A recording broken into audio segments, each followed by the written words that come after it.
Welcome to a new edition of South Sound Business Report. This week looking at incubating new businesses. Stay tuned.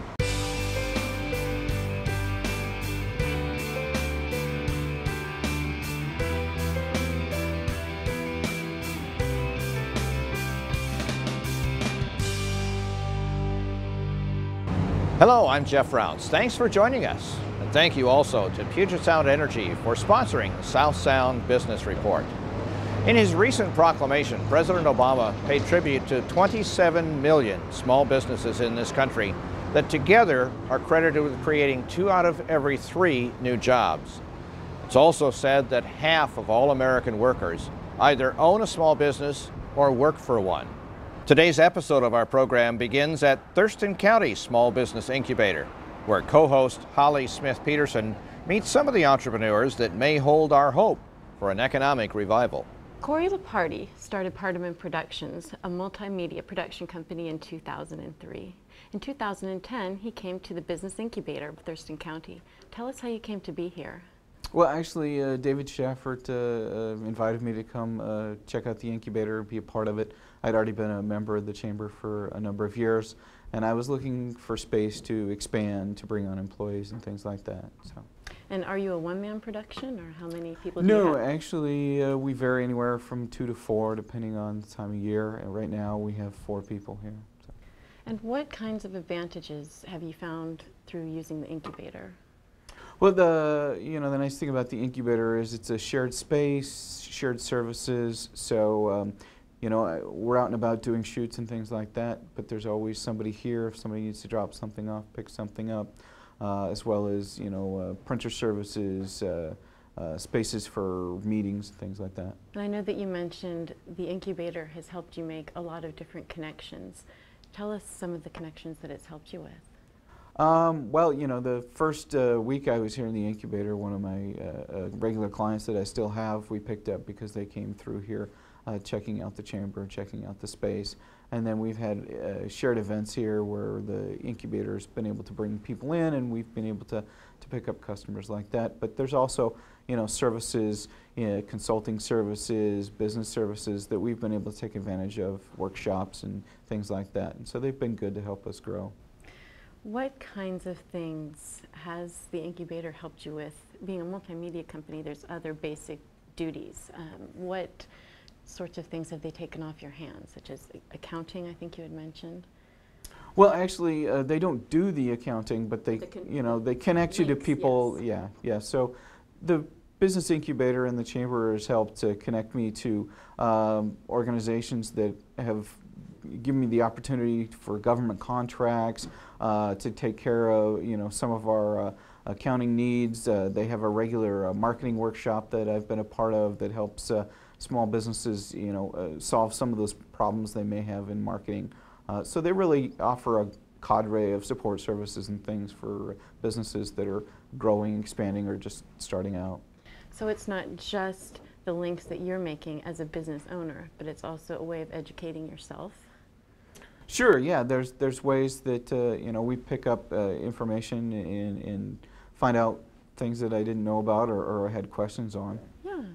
Well, what's 1 or 2 pieces of advice that you would give other small business owners as far as coming to an incubator and being part of that? Yeah. One of the biggest things I would say is when you're looking at the incubator, it's more than just a space. You can have a business out of your home, but there's so many different services and opportunities that you get by renting a space in an incubator or being a part of it, that it can really grow your business in a way that you can't just do out of your home. That's perfect. Well, thank you so much for being on the show today, Corey. Okay, thank you. This is Jason Robertson, principal of a one-man business that leads strategic planning, primarily for public agencies, but also nonprofit groups and private businesses. You were telling me, Jason, that you opened your business here within the incubator. How was that significant for a startup? Well, for me, the opportunity was rather sudden, and I was going to go right into 40, 50 hours a week, and just imagining the effort I would have to go through to find office space and get all the supplies and furniture was daunting, and to have this available, move-in ready, was an incredible benefit to me and to my clients who got my attention instead of me running around trying to do. And how long ago was that? 3 years to the day, practically. Has it been able to accommodate you as your business has grown over those 3 years? Yeah, you know, the way that the model has evolved, it's worked for me and my clients, is I have about 12 regular subcontractors that are located throughout the Pacific Northwest along with my projects. And so I have low overhead, I have little material needs, and I'm moving around a lot, so this has continued to be an excellent place for me to do business. Looking into the future then, where do you see your company in 2 years? Where do you think you'll be in 5 years? Is this kind of an environment still going to work for you? It's a tough question. I do a lot of business also in Oregon, and I've got to start adding people, and so I've got a strategic question whether to do that here or open another office in Oregon. But the incubator style environment is pretty useful. It's extremely useful. I guess, you know, some of the just simple things that you take for granted, like having access to a copy machine or conference space, to have that built in is very convenient. And our particular incubator is more of a service-oriented structure, and I'm able to actually leverage some of the other resources in the incubator, whether it's a videographer or public relations. And, so it's very conducive to doing my type of business. This incubator in downtown Olympia is a part of the Thurston County Chamber Foundation. David Schaffert is CEO of the Thurston County Chamber and also the administrator of the foundation. David, tell us about how the incubator began. You said it started in about 2006 as just an idea. Yeah, actually a little bit earlier as an idea. In 2005, or right around 2006, we were looking at opportunities within our community on how we could create some small business development. And one of the things we noticed that was missing was an incubator, a formalized incubator that would assist small business in removing the barriers for failure and assist them in success. So if you can explain to me a little bit more with details about what does an incubator do? What's the purpose for it? Well, there's a lot of different models out there for incubators. Our model is a programmatic, so services and assistance, technical services and assistance, and a physical space, which makes it different from just simply having an office space and calling it an incubator. It truly is a programmatic and physical space. And so the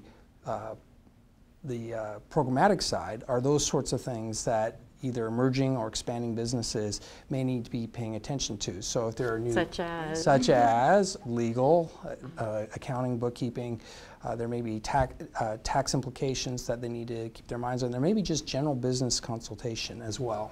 So do they come here with a plan, or do you help them implement that as well? Yeah, so there's a couple criteria of entry into the incubator. One of them is a full-time business venture. It must be a full-time, not a hobby business, and it must be a business that they're looking to grow and expand, create more wealth for themselves, potentially hire employees. And also have economic benefit through the community. Right, yeah, exactly. And so a business plan is one of the other criteria is you must have a business plan, and we must take a look at it and make sure it's a viable business plan and that the assumptions in there are legitimate. What kinds of businesses are part of the incubator right now? Yeah. Our incubator is a fairly eclectic incubator. It is a general purpose incubator, so we have a variety of businesses. Right now we're a little bit towards the consulting niche and communication niche, and at one point we were even on the construction side of things where we had several construction companies located in the incubator.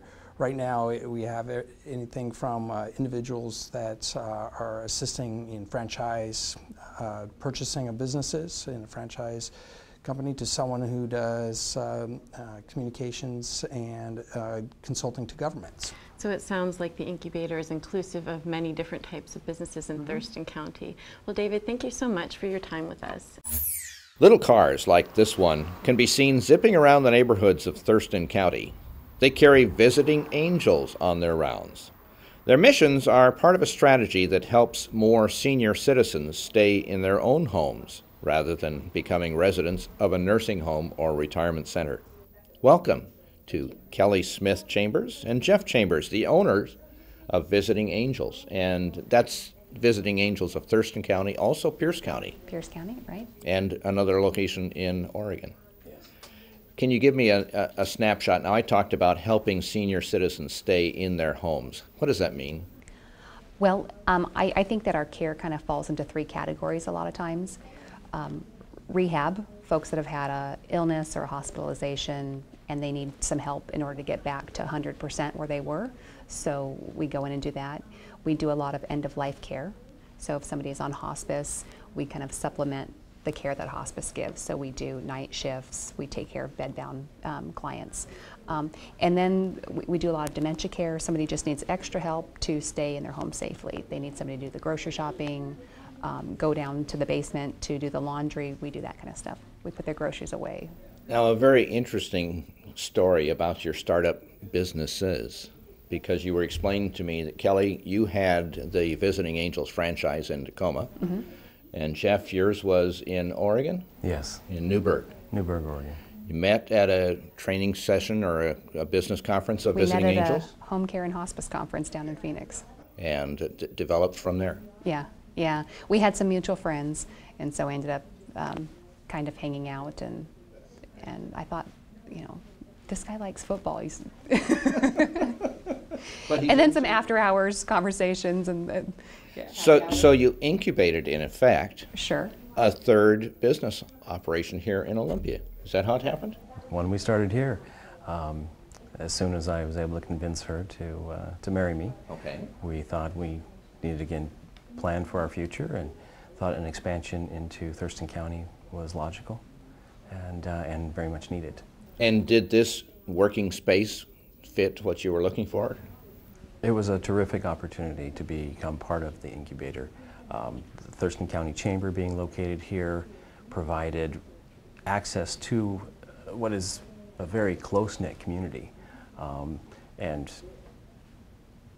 gave us basically the contacts to integrate ourselves in and become a vital part of this community. So Kelly, how is it different running, in effect, 3 locations in a business as opposed to when you were a solo operator? What's different about it? Well, I mean, having a partner that is coming from the same place is great. We kind of complement each other and share responsibilities and things like that. But as far as having 3 locations, we do spend a lot of time on the road, where we're able to cut costs and reduce our overhead. Just helps us be a more efficient business, provide the same quality of service in Thurston County that we do in the other areas that we have offices. And how have your businesses grown over the past 3 years? It's grown well. We've weathered through the economy. People want to stay in their homes, so we're able to make that happen. And so that's just the really gratifying part of what we do, is give all of our clients that wish that they have. And what's the next challenge for your combined businesses? Right now, this year, things have changed with licensing in Washington, so we're dealing with that challenge and making sure that there are enough trained and licensed caregivers to go out and do the care that we do. So we are offering our caregiver training in Pierce County, and we're just about to expand that to Thurston County. So we will use the incubator and the space here to have those classes. And again, Jeff, that means that you can provide job opportunities for both locations by providing the training. Absolutely. Currently, we employ almost 200 people, and 25% of those currently are working in Thurston County, and there's a tremendous opportunity for growth here, and so we look forward to being able to train more employees to help more individuals stay in their homes and continue to live independently. Wonderful. Thank you. That would be Jeff Chambers and Kelly Smith Chambers. Thank you. We'll return in a moment for our program, but first we have to make a quick drive up I-5 to visit the Tacoma Small Business Incubator. For more than 12 years, Providence St. Peter Hospital has been partnering with PSE's Energy Efficiency Program. As a result, in the past year, we've been able to save over $700,000 on our utility bill. What PSE is doing by investing in renewable energy and wind farms is really an investment in the future. We're in the community and on call for our customers day or night. PSE is working hard to provide me and my family with dependable service. Tim Strege is Executive Director of William Factory Small Business Incubator in Tacoma. Welcome today. Thank you. You have focused on the industries of construction and also tech. Why those two together? Well, we focused on specialty trade construction because when the incubator was founded in 1986, we're in the midst of a pretty severe recession in Tacoma, Pierce County, where we lost over 10,000 manufacturing jobs. So rather than laid off workers finding work in other manufacturing sectors that didn't exist, we found an easier transition for them to go into specialty trade construction, underground utilities, dirt moving equipment, carpentry, painting, electrical, and so forth, where they used many of the technical skills that they already had and could earn favorable wage rates. A few years ago, our board of directors looked at other fields that are growth oriented within the Puget Sound region and also offered good business and wage rates. Information technology came out in particular, a study that was done for the University of Washington, Tacoma, and the Tacoma-Pierce County Economic Development Board. Then we decided to start a second incubator facility interconnected with our first, devoted for the information technology sectors. Okay. You don't necessarily think of those two as being together, but I know that you want to make sure these companies are not fly-by-night. You want to make sure that they're going to be solid. So if a company is interested in using the incubator, what do they need to come with? Well, the best thing is a draft of a written business plan, and I emphasize draft. No business plan, even for General Electric or any other established company, is ever complete. It only need be 5 or 6 or 7 pages, but the important element, it's in the narrative of that entrepreneur's own writing.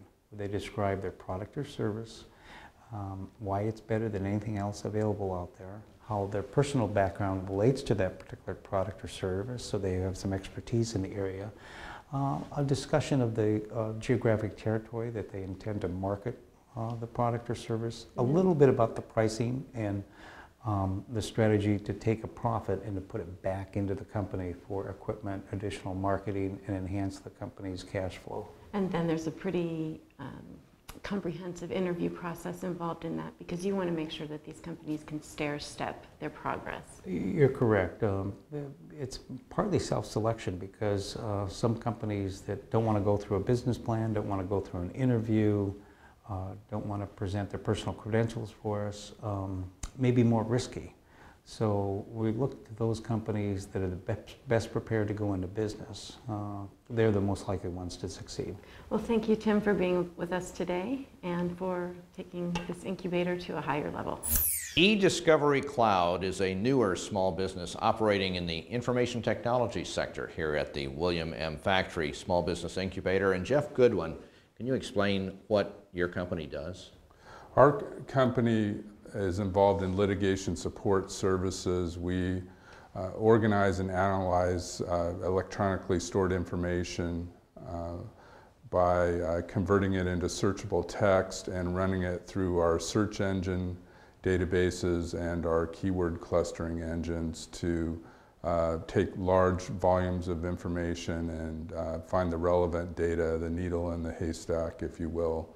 But we also serve small requests. You can see paralegals, for example, struggling with email with all the attachments, trying to print all those out and having attorneys manually review them. So we make that process easier as well, even for small requests. How did you end up in this line of work? I ended up in this area just in general. I was kind of interested in legal because of my roots. I have my grandfather and father were involved in the legal industry, and also I had a friend of mine that was on the board of directors of the last company that I had, who was advising me when I was selling my company and was asking me what type of company do you think I should do, and I advised him to do some technology in the legal area because that was his background. And then after I sold my company, I was trying to decide what to do and decided to team up with him and use some of their technology and form a partnership and come out with a company to address the litigation support services area. Hollywood's depiction of the courtroom and lawyers and all that stuff frequently involves cases and cases and cases of papers, bringing it in on trolleys and so on. Have the court systems move toward an electronic communication method? There can be paperless lawsuits or paperless... There can be. Most of ours are. There's less and less of documents to be scanned.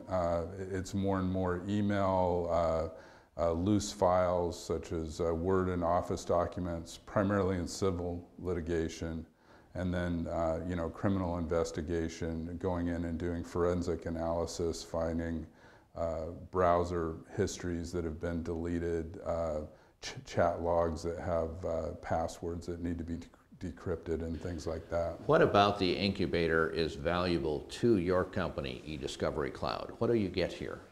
Well, the first thing I did when starting this company is I tried to look around and see what incubators were available, because I feel that it fosters an entrepreneurial environment and allows you to connect with the business community. Also, having grown up here, I felt sort of a sense of giving back to the community, to be able to create local jobs, get involved with the universities here to, as our company evolves over time, to help them develop curriculum and areas of expertise that would benefit the overall community. So I just see this as an ideal place to be able to do that. Glad to hear of your success. Congratulations. Thank you. Chris Free's company, Rapport Benefits Group, is a bit older, having been in business since 2006. The next year, he joined the Incubator in Tacoma. Tell me, what were some of the amenities about the Incubator that made it attractive to your business?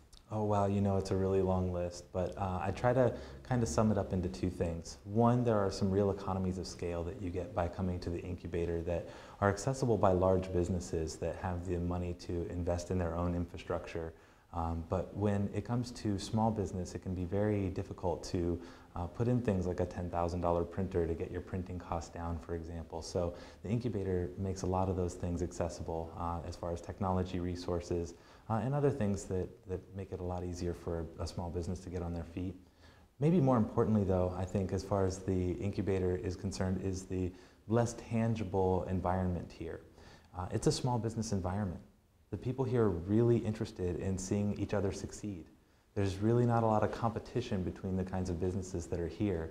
And if you ever need help or you need to lament about the situation that you're faced with as a small business, your neighbors are there to help. You said that it was a collaborative environment. That's right, yeah. The businesses here work together to see each other succeed, even when they're not in the same industry at all. A simple thing as helping your neighbor put together a presentation for one of their clients. I see that happen here, and it makes a real difference for a small business trying to get on its feet that it wouldn't find if it was just in an office building somewhere downtown. Well, you said it's very tech savvy, but the incubator has also been very supportive of each one of the different clients. What are some of the public things that it's done to draw everybody together? Well, there's a number of those. So they put on seminars here quite often, actually, and I think that that's one of the best ways that they're bringing talent from outside the incubator to inside here to benefit the different members of the incubator or different tenants here. So whether it's a seminar on how to market your business on Facebook, or how to access capital in different capital markets, or even just employment law discussions and things like that. People from outside the incubator come here sometimes with great credentials to help us understand those kinds of concepts. So in addition to the very different businesses here, you can actually be an outside business and come to learn. Oh, sure, yeah. Every learning opportunity that I know of here is open to the small businesses in our community. You don't actually have to be a tenant to access those learning opportunities, but they will be more readily available to you as they'll be right down the hall. Well, Chris Free, thank you for joining us today. Thank you. Lighthorse Electric is part of a specialty trades construction group here in the incubator in Tacoma. This is David Branden. And David, you were telling me that your specialty, if you will, is anything electrical. Yes, yes.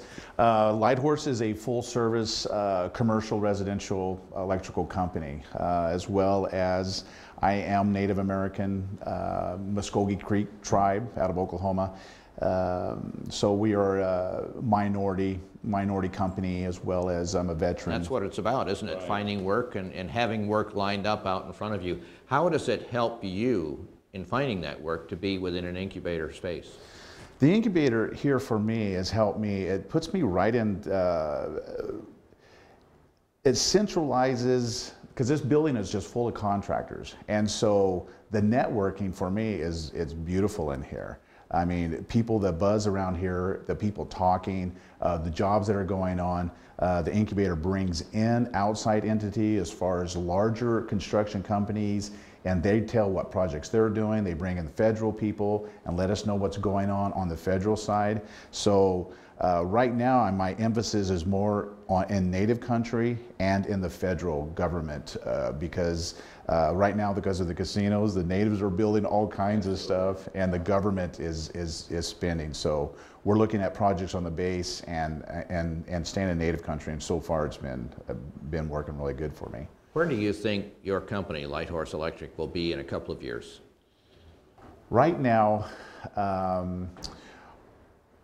in the last year, I did some joint venturing with a company called SeaTac Electric, and this allows me to do larger projects in native country that I would not be able to do on my own, as well as in the federal status. Too large for the capabilities. Exactly, because I have like 6 guys that I'm running right now, but as I teamed up, it allows me to do the bigger projects in a joint venture capacity that I can still work my guys. I'm still hiring the native boys, but for bonding reasons and as well as man reasons, for instance, Cabela's. We had 25 electricians. 25 electricians going on there, and obviously I didn't have that. But with my guys, as well as hiring through our joint venture and through the native Terrells, we were able to totally man that job, and we smashed it out of the park. So awesome, it was really good. Really good success story. Thanks for sharing it with us. No, I was glad to be here. David Branden, Lighthorse Electric. Holly? Thanks, Jeff. When the national economy begins to get back on its feet, we'll know that new companies, like the ones we visited today at the Small Business Incubators, will have been part of making that happen. We want to thank Mobility Media Design and its principal, Richard Aronson, for making production of this program possible. And our special appreciation goes to Puget Sound Energy for its long-term sponsorship of South Sound Business Report. We'll be back next week with another episode of South Sound Business Report. Tune in, same time, same channel.